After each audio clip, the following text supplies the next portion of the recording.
মাননীয় স্পিকার, আমি জানি আপনার আজকে ব্যস্ত দিন, সেজন্য বিশেষ আলোচনায় যেতে চাচ্ছেন না। 100 টাকা হ্রাস করার ব্যাপারে যখন একটি মন্ত্রণালয় তার দায়িত্বহীনতা এবং দায়িত্ব অবহেলায় থাকে, তখনই প্রতীকী হিসাবে এই 100 টাকা হ্রাসের কথা বলা হয়। মাননীয় সংসদ সদস্য তিনি, এটা 100 টাকা বলা হয়েছে, মাননীয় সংসদ সদস্য তিনি যেই অভিযোগগুলি করেছেন, আমাদের সরকার মাত্র 4 মাস হতে চলল। এই অভিযোগগুলি নিশ্চিত বিগত দিনের সরকারের যেই তাদের অবহেলতা দুর্বলতা ছিল, সেগুলি এইখানে উনি তুলে ধরার চেষ্টা করেছেন।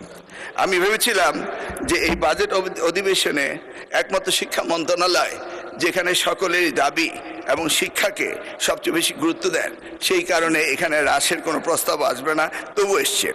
আমি যদি বলি, আমাদের এই শিক্ষা মন্ত্রণালয়ের মিড ডে মিলের যে কথাটি বলা হয়েছে, সেই মিড ডে মিলের যে ত্রুটি রয়েছে, সেগুলি আমরা সবগুলি সমস্যা সমাধানের জন্য মাননীয় প্রধানমন্ত্রীর নির্দেশে আমরা প্রতিনিয়ত সেই কাজগুলি করছি। উনি নিউট্রিশন অ্যান্ড ফুড ভ্যালুজ সম্বন্ধে যেটা বলছেন, সেটাও আমাদের এক্সপার্টিসদের তাদের কাছ থেকে আমরা ধারণা নিয়েই সেগুলি আমরা করছি।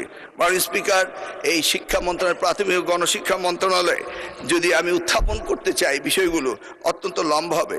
তাও বলতে চাই, 1 টিচার 1 ট্যাব হতে শুরু করে multimedia classroom, free wifi, 1 child 1 tree কর্মসূচি, শিক্ষার্থীদের জন্য পোষ্য পালন কর্মসূচি, বিনামূল্যে স্কুল ড্রেস প্রদান, এটি একটি বিশেষ উল্লেখযোগ্য বিষয়। মাননীয় প্রধানমন্ত্রী সেটিতে হাত দিয়েছেন।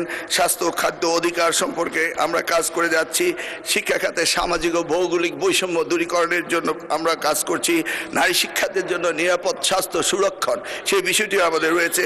সার্বজনীন প্রাথমিক শিক্ষার সুযোগ নিশ্চিতকরণ, ক্রিয়া, আমরা ক্লাস 4 থেকে। মাননীয় মন্ত্রী, এত তো বলে নাই মাননীয় সদস্য।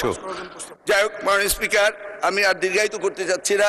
আমি এই ওনারা যে ছাড়াই প্রস্তাব দিয়েছেন, এটা আসলে অবাস্তব প্রস্তাব।